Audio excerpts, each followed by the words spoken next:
Welcome back to the channel. Today I'm going to show you the quickest way to start a fire in a wood burning stove. So the first thing you want to do is make sure that your kindling is laid out correctly. So I'm going to show you how to do that. So you just need to make sure that the kindling is evenly spaced. And the reason you do this is so that you get air rushing through the wood.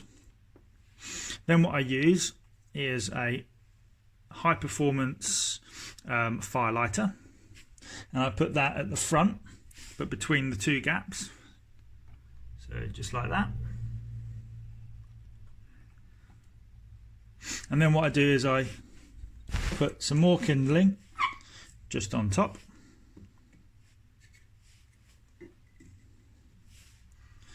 you can see, keeping it all nice and spaced so the air can rush straight through the wood.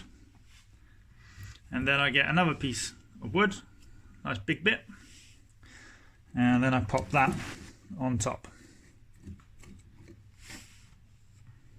just like that.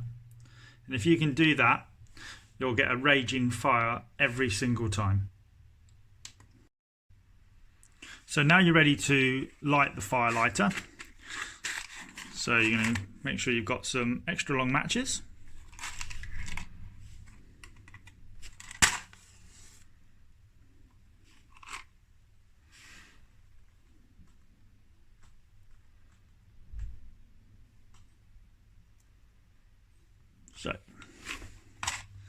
And now what you want to do is just close the door, but leave it open just a little bit, and make sure that your top vent, which is just up here, and your bottom vent on mine, which is just down here, are fully open.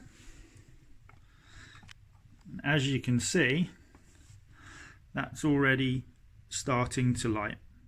The fire's really taking hold now, and I haven't done anything yet.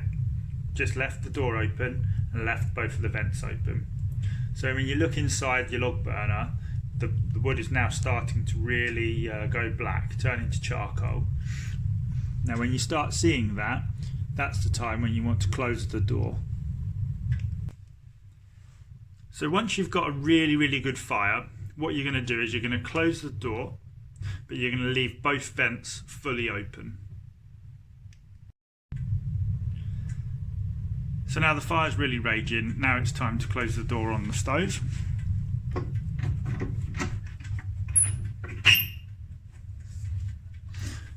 But you don't want to close the bottom vent just yet, because you don't want to take all of the oxygen out of the stove. So by now you've got a really strong fire, as you can see. It's really raging. Got my fan starting to blow now. It's time to now close this bottom vent.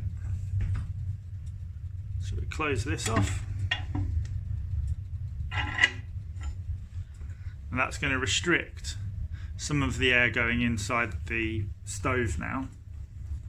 But now the fire is well established, you won't need to do anything else but keep adding more logs onto your fire. So I hope you found the video helpful.